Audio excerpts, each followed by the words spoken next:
부활절 셋째 주일입니다. 우리를 예배로 부르시고 귀한 손님 맞이하듯이 극진하게 이렇게 우리를 받아주시는 하나님께 감사하고 또 그 부르심에 응답해서 이 자리에 오신 모든 성도님들을 주님의 이름으로 환영합니다. 우리가 이 주보의 성경 문제 내는 그 문제를 이렇게 내다가 만난 그 구절 중에 하나가 두렵고 떨리는 마음으로 구원을 이루어가라는 그런 말씀인데요. 제 모습을 돌아보니까 두렵고 떨리는 마음이 살다 보니까 어느새 사라지고 또 더 나은 모습으로 이렇게 성장하면 좋은데 제자리에 이렇게 정체해 있거나 아니면 후퇴하는 그런 모습을 발견합니다. 그래서 아까 우리가 부른 찬양의 가사처럼 나에게 실망하고 또 고통 속에서 눈물 흘리는데 사실 그럴 때 책망받아도 마땅한데 할 말 없는데 우리의 연약함을 잘 아시는 주님은 다가오셔서 책망하지 않고 대신 위로해 주시고 또 어떤 모습이라도 받아주시고 사랑해 주시고 또 다시 세워주시는 그런 우리 주님을 만나게 됩니다. 오늘 예배 중에도 이 주님이 여러분에게 찾아오셔서 여러분 위로해 주시고 또 사랑해 주시고 세워 주시기를 바랍니다. 우리 부활하신 주님을 찬양하겠습니다. 164장 함께 찬양합니다.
시편 4편입니다. 의로우신 나의 하나님, 내가 부르짖을 때에 응답하여 주십시오. 내가 곤궁에 빠졌을 때에 나를 막다른 길목에서 벗어나게 해 주십시오. 나에게 은혜를 베푸시고 나의 기도를 들어주십시오. 너희 높은 자들아, 언제까지 내 영광을 욕되게 하려느냐? 언제까지 헛된 일을 좋아하며 거짓 신을 섬기겠느냐? 주님께서는 주님께 헌신하는 사람을 각별히 돌보심을 기억하여라. 주님께서는 내가 부르짖을 때에 들어주신다. 너희는 분노하여도 죄짓지 말아라. 잠자리에 누워 마음 깊이 반성하면서 눈물을 흘려라. 올바른 제사를 드리고 주님을 의지하여라. 주님 우리에게 큰 복을 내려주십시오. 누가 우리에게 좋은 일을 보여줄 수 있을까 하며 불평하는 사람이 많이 있습니다. 그러나 주님의 환한 얼굴을 우리에게 비춰주십시오. 주님께서 내 마음에 안겨주신 기쁨은 햇 곡식과 새 포도주가 풍성할 때에 누리는 기쁨보다 더 큽니다. 내가 편히 눕거나 잠드는 것도 주님께서 나를 평안히 쉬게 하여 주시기 때문입니다. 아멘.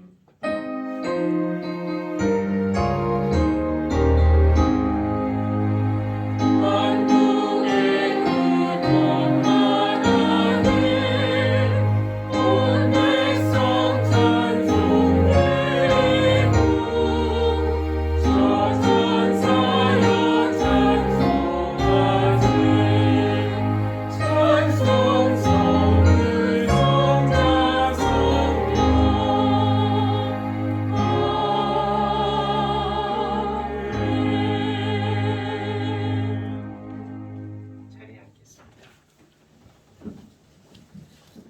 앞에 화면에 나와 있는 공동의 기도 우리 한 목소리로 드리겠습니다. 시작.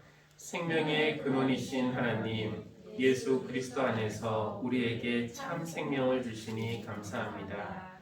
부활하신 주님을 만나서 변화된 많은 사람들처럼 우리도 슬픔을 기쁨으로, 염려를 소망으로, 어둠을 빛으로 바꾸시는 부활의 주님을 새롭게 만나는 은혜를 받게 하여 주십시오. 하나님은 우리에게 자유를 주시기 원하지만 우리는 여전히 과거의 상처와 죽음의 두려움과 세상의 탐욕에서 벗어나지 못하고 있습니다.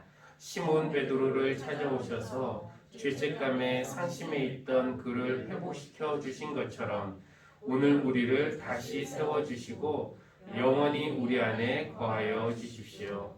예수님의 이름으로 기도합니다. 아멘.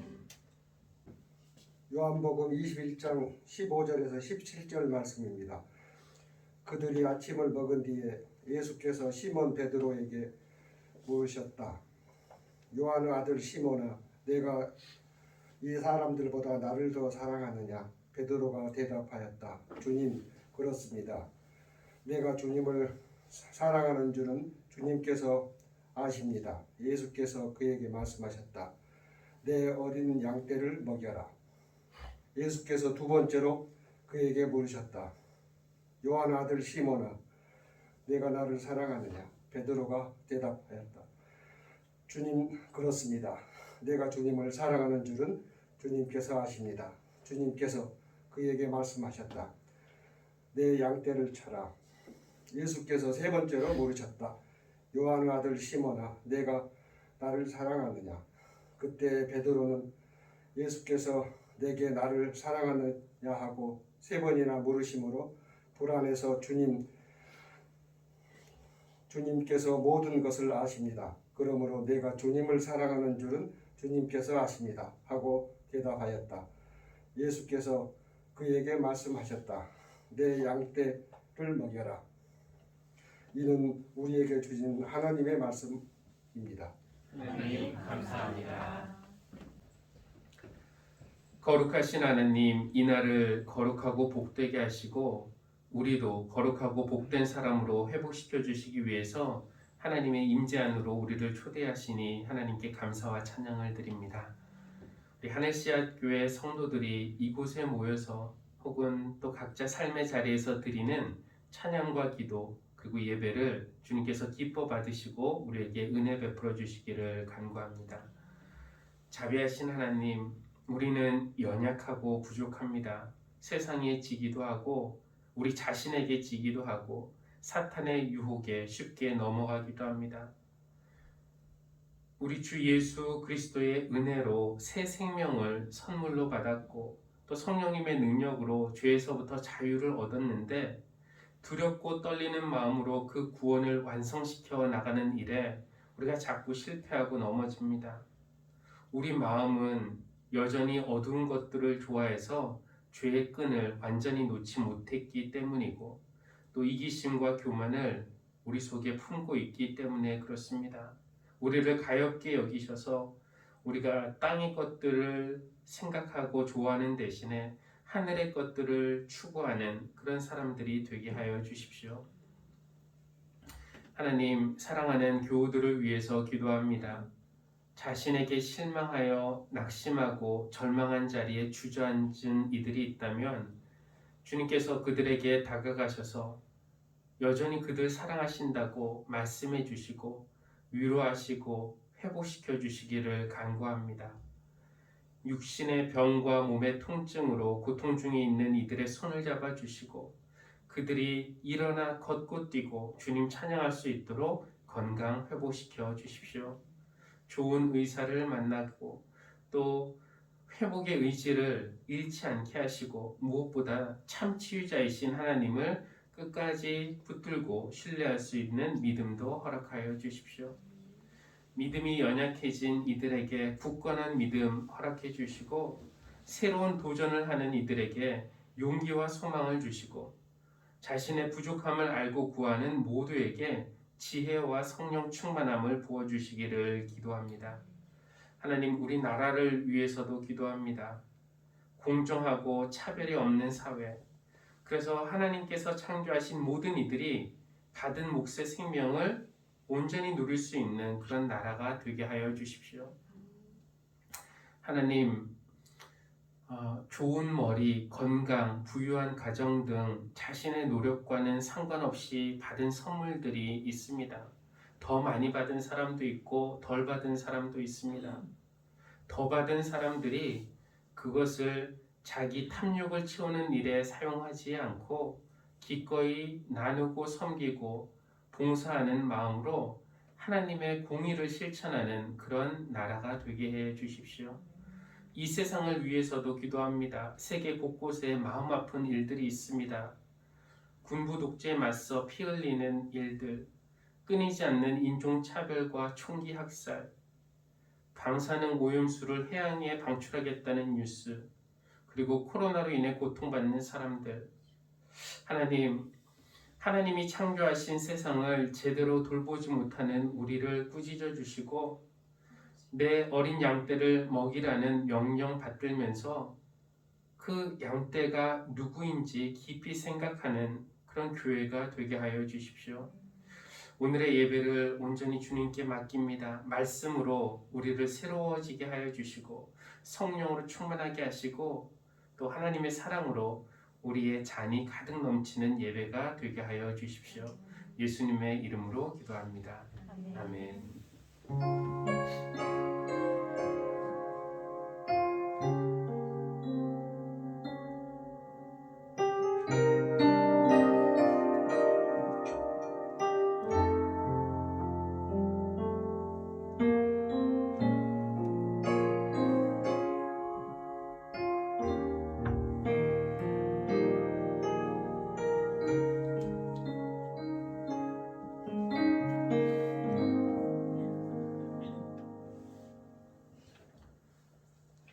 오늘 말씀 나누기 전에 말씀 한 곳만 더 보도록 하겠는데요.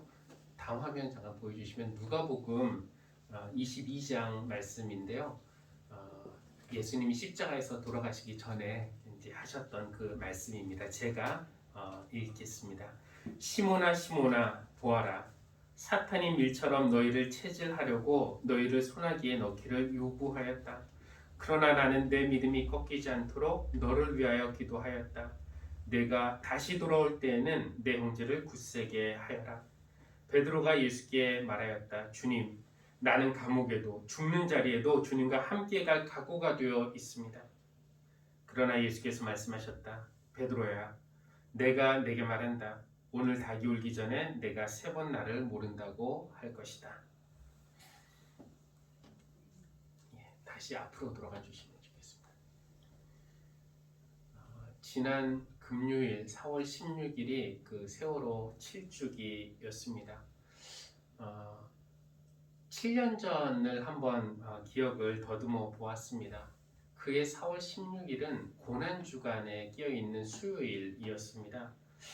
그해가 이제 부활절이 좀 늦어서 부활절은 보통 3월 20일에서 4월 20일 정도 사이에 이렇게 오게 되는데 그 해는 4월 20일이 부활절이었는데 304명의 안타까운 희생자가 발생한 그 사건 앞에서 주일에 우리가 할렐루야를 부르자고 주님의 부활을 기뻐하자고 말하기가 쉽지 않았던 그런 기억이 납니다.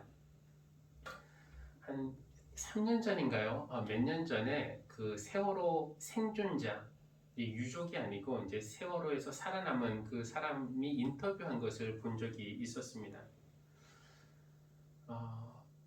그래도 생존자로 살았으니 얼마나 다행일까? 얼마나 감사할까? 이런 생각을 한다는 것은 정말 아무것도 모르는 사람이나 하는 생각이었다는 것을 깨달았어요. 이 생존자 중 한 명인 그가 당시 인터뷰할 때 나이가 41살로 이렇게 나와 있던데요. 그는 사건 당일에 그 배에 이제 끝까지 남아서 다른 아이들과 승객들을 구출하는 일을 했어요. 이젠 더 이상 안 되겠다 하고 탈출하려는 마지막 순간에도 어떤 다른 승객이 안에 학생들이 더 있다라는 그 말을 듣고 다시 선내에 들어가기도 했습니다. 그렇게 해서 몇 명의 구출을 도왔다면은 그래도 이 사람 할 만큼 한 것 아닌가? 라는 생각이 드는데, 그런데도 그는 그 날을 떠올리면서 제 지은 죄가 너무나 큽니다 라고 그렇게 말을 합니다. 어떤 죄가 큰가?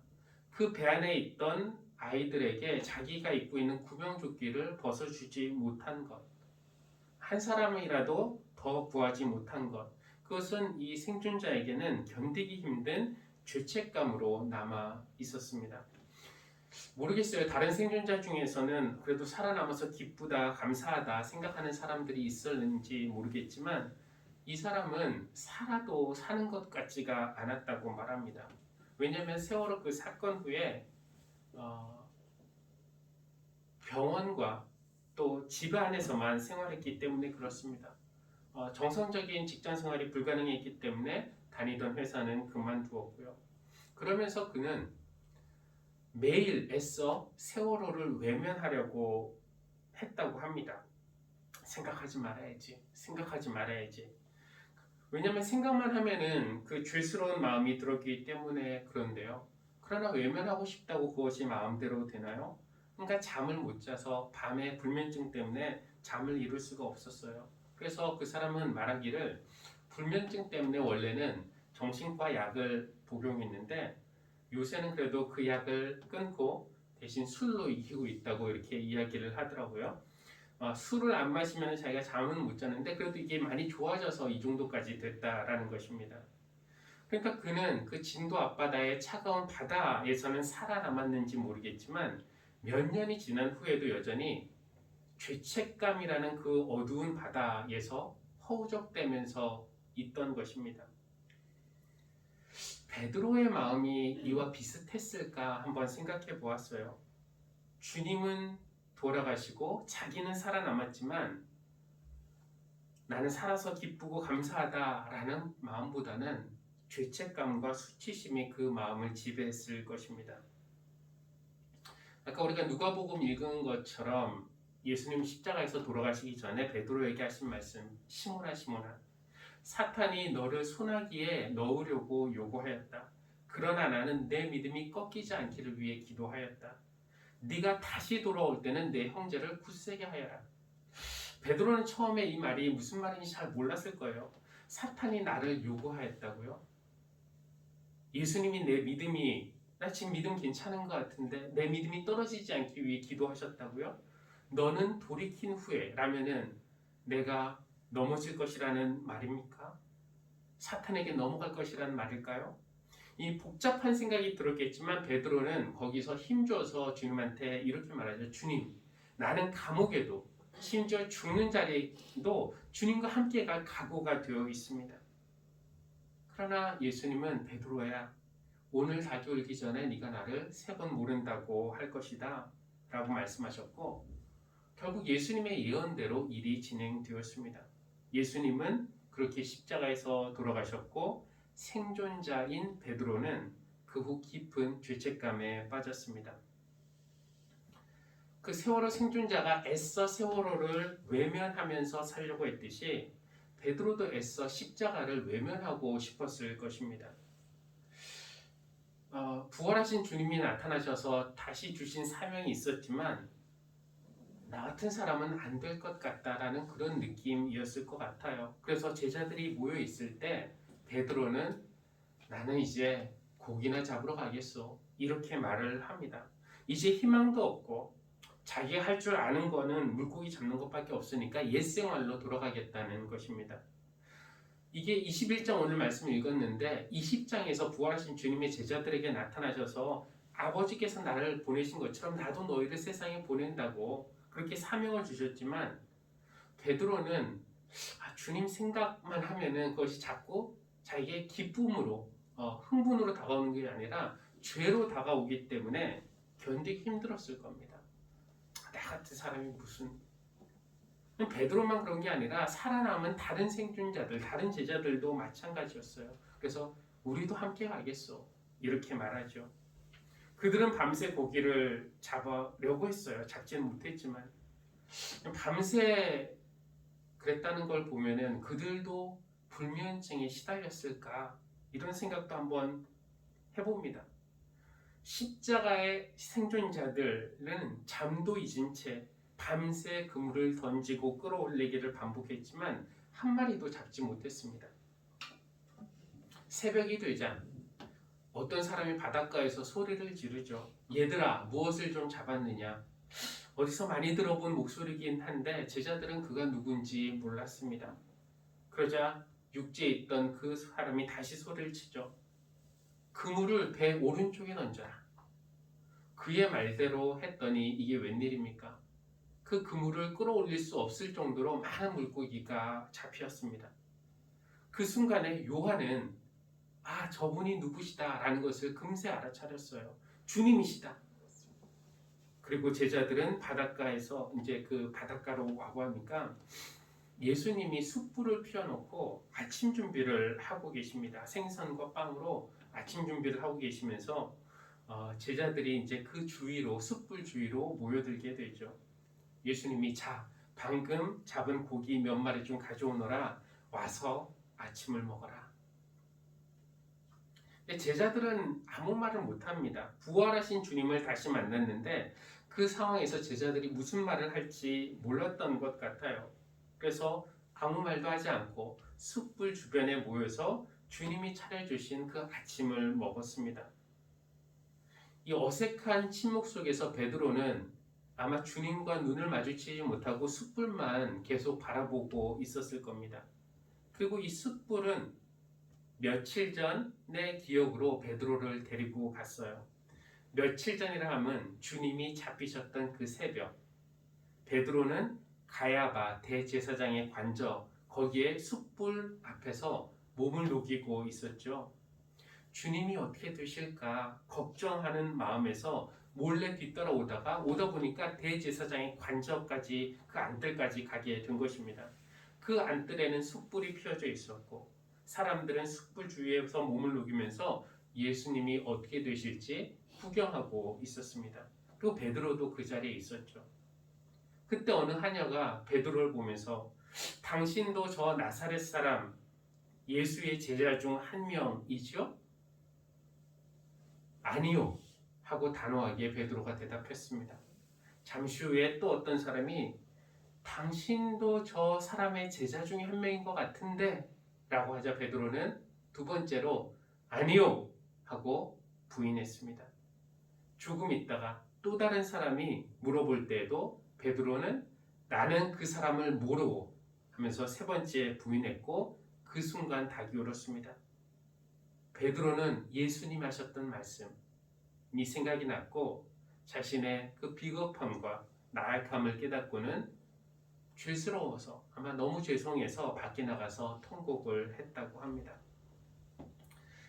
이런 기억이 아직도 생생한데 그게 바로 며칠 전 기억이기 때문에 이 기억이 생생한데 지금 주님 앞에서 자기 앞에 나타나신 주님의 눈을 차마 바라볼 수가 없었던 것입니다. 아마 그 예수님이 제자들에게 아침을 차려주시기 위해서 핀 그 숯불은 며칠 전 대제사장 관저에서 베드로가 예수님을 부인했던 것을 목격한 그 숯불이라도 되는 것처럼 베드로의 마음을 괴롭히고 있었을 겁니다. 그 숯불이 베드로에게 말하는 것 같았겠죠. 나는 네가 무슨 일을 했는지 알고 있다고. 그래서 그 숯불이 벌겋게 달아오른 것처럼 베드로 안에 있던 어떤 수치심과 죄책감도 벌겋게 달아오르고 있었습니다. 그 숯불을 보면서 아무 말 못하고 이런저런 생각하고 있을 때 주님이 물으시죠. 요한의 아들 시몬아, 내가 나를 사랑하느냐? 우리는 베드로가 어떻게 대답했는지는 아는데 어떤 톤으로 대답했는지는 상상을 좀 해야 합니다. 베드로가 어떤 톤으로 대답했을까요?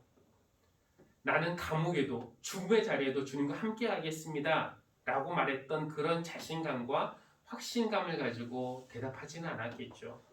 아마 머뭇거리면서 주님, 제가 주님을 사랑하는 것을 주님 아시지 않습니까? 이런 머뭇거림, 주저함, 이런 마음이 있었을 겁니다. 왜냐하면은 주님을 위해 내가 죽기까지 하겠다고 장담했던 자기의 모습과 그리고 3번이나 주님을 모른다고 부인했던 자기의 모습이 얼마나 다른지, 부조하죠. 이런 나와 이런 내가 얼마나 다른지 알았기 때문에 그 입으로 그 목소리에 아마 자신감이 없었을 겁니다. 그러니까 내가 주님을 3번 모른다고 3번이나 했던 그 입으로 어떻게 내가 주님을 사랑합니다 라고 말을 할 수 있겠습니까? 아마 그래서 그랬을까요?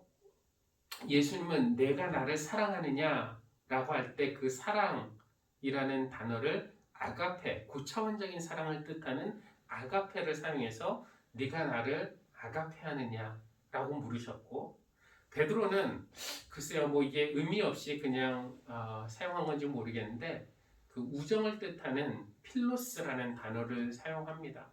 그래서 제가 주님을 필로스 하는 줄을 주님이 아십니다 라고 그렇게 대답을 해요. 이게 무슨 뜻일까 한번 생각해 보았습니다. 아마 이런 마음이었을까요? 제가 전에는 죽어도 주님과 같이 죽겠다고 맹세했는데 제 사랑이 그 정도까지는 안 된다는 것을 제가 깨달았습니다. 주님이 저를 사랑하시는 것에 비하면 제가 차마 주님 사랑한다고 말은 못하지만 그래도 제가 주님 사랑합니다. 주님은 베드로에게 사명을 주십니다. 내 양떼를 먹이라. 내 양떼를 먹이라. 이렇게 맡겨주시는 그 주님의 말씀에서 우리는 예수님이 베드로를 포기하지 않으셨다는 것을 알 수 있어요. 베드로가 성급하고 나약하고 실패하고 그런 것에도 불구하고 예수님은 다시 베드로에게 당신의 일을 맡기십니다.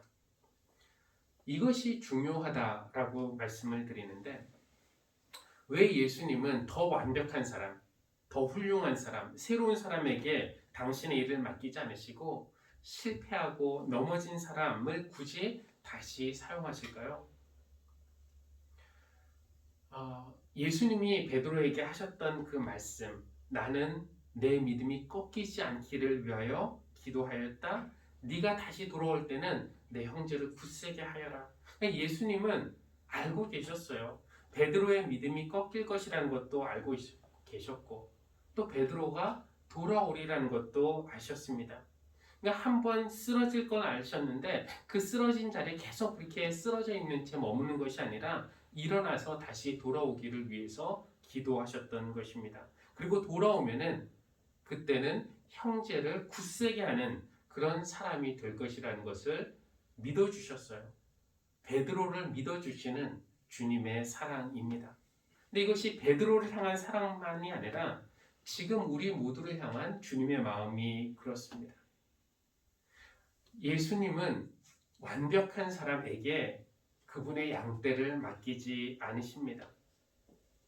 왜냐하면 아픔을 겪어본 사람이라야 아파하는 사람을 이해할 수 있고 실패의 쓰라림을 맛본 사람이어야 절망한 사람들을 진정으로 위로할 수 있기 때문에 그렇습니다. 만약에 베드로의 삶에 실패가 없었다면 예수님은 그에게 양떼를 안 맡기셨을지도 몰라요. 왜냐하면 그런 사람은 양떼의 연약함을 공감하지 못하기 때문에 그렇습니다. 베드로는 넘어져 봤기 때문에 넘어진다는 것이 어떤 것인지 알았고, 그래서 넘어진 다른 사람을 볼 때 왜 넘어져? 이렇게 말하는 것이 아니라 그들의 연약함을 공감할 수 있는 사람이 되었습니다. 실패 경험이 있었기 때문에 내 자신이 신뢰할 만한 사람이 아니구나 라는 것을 알게 되었고, 그래서 양떼를 칠 때 내 능력으로, 내 힘으로 양떼를 치는 것이 아니라 하나님만을 의지하는 그런 법을 배웠다고 말할 수 있습니다. 그러니까 누구나 실패하고 누구나 넘어지죠. 근데 넘어지고 실패하고 흔들리는 것이 이게 문제가 아니고요. 실패한 자리에서 절망하고 다시 일어서지 않는 것, 이게 진짜 실패입니다.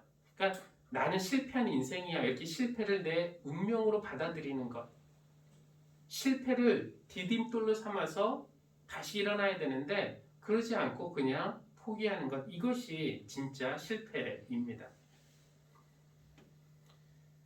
인터뷰를 했던 그 세월호 생존자는 한동안 죄책감 때문에 삶의 자리에서 쓰러져서 일어나지 못했어요. 일어나려고 하지도 않았습니다.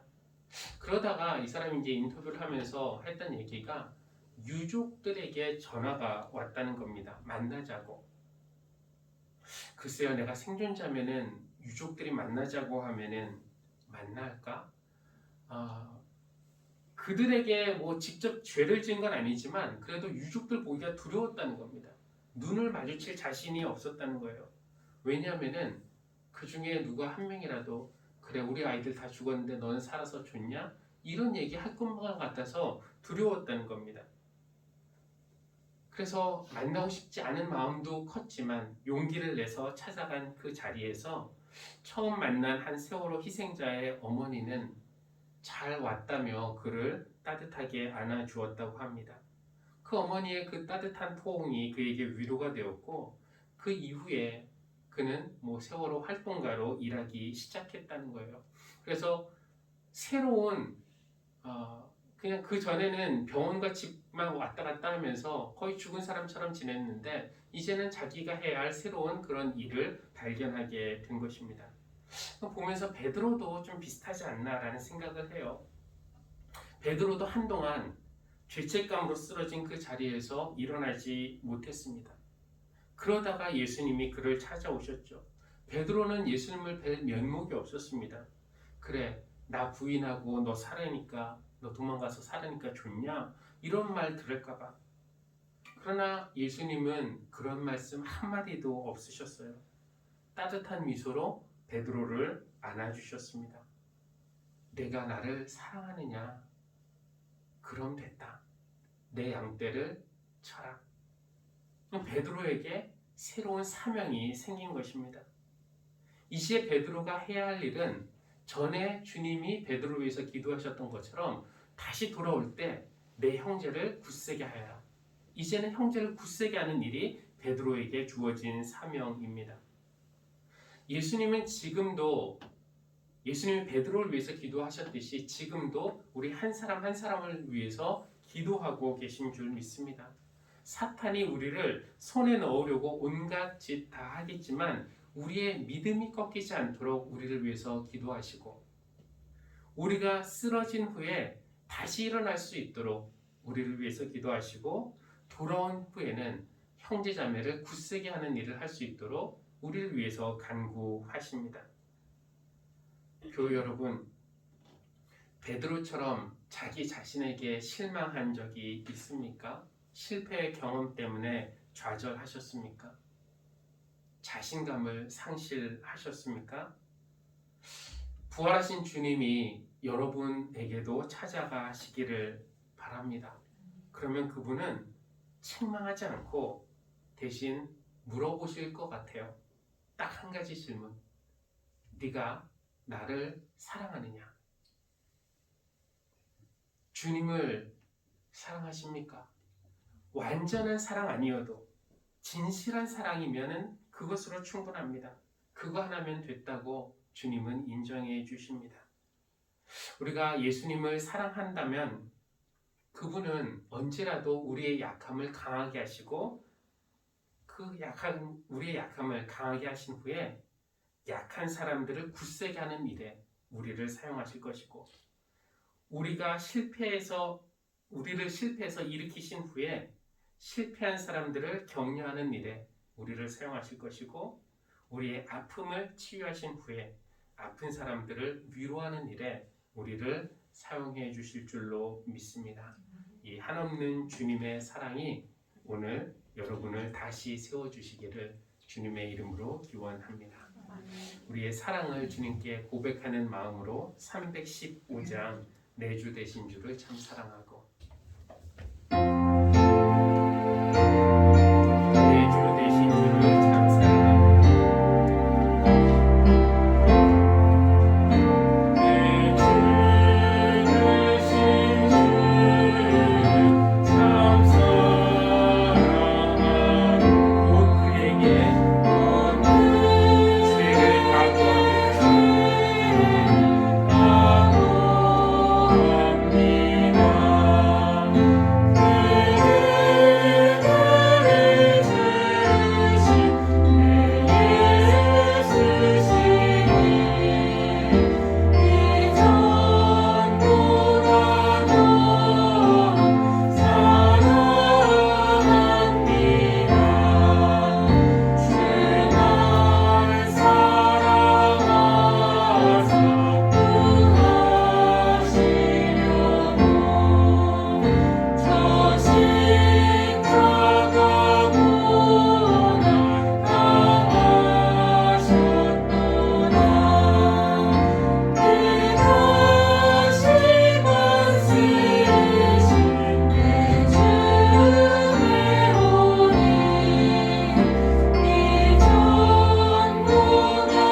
하나님, 예수님은 지금도 살아계셔서 하나님의 우편에서 우리를 위해 간구하심을 믿습니다.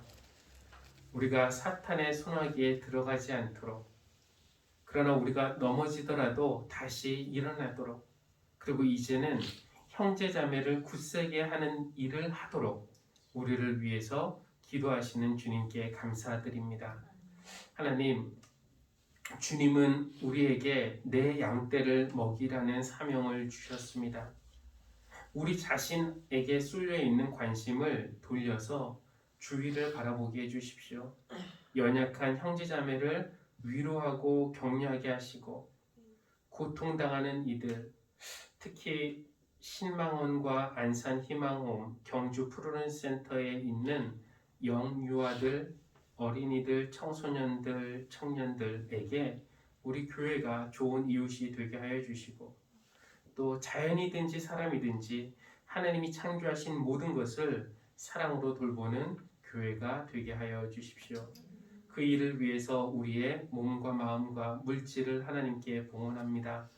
우리 성도님들이 드리는 이 예물을 주님께서 기쁘게 받으시고 하나님의 일에 귀하게 사용하여 주시며 또 드린 그 마음마다 더욱더 큰 은혜와 감사가 넘치게 하여 주시기를 간구합니다. 예수님의 이름으로 기도합니다. 아멘.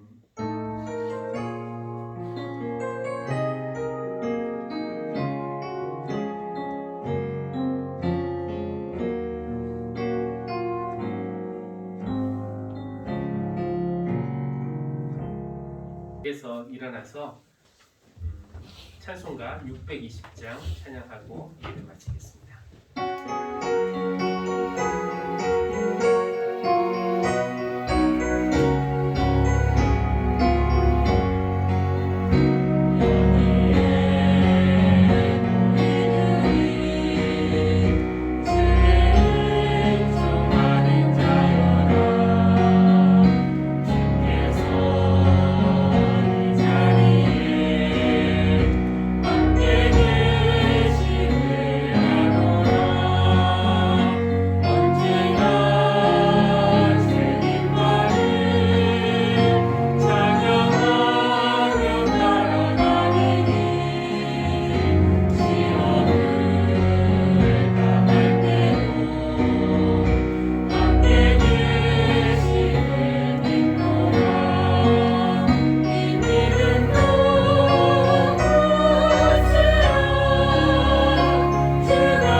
이제는 우리의 연약함과 부족함도 품으시고 다시 일으켜 세워주시는 예수 그리스도의 한없는 은혜와 당신이 창조하신 양떼를 우리에게 맡기시며 돌보라는 사명을 주시는 하나님의 크신 사랑과 그 일을 감당하도록 우리의 마음을 움직이시고 능력과 더 큰 믿음을 주시는 성령님의 사귐이 오늘 예배하는 모든 성도들 위해 지금부터 영원까지 늘 함께 하시기를 간절히 축원합니다. 아멘.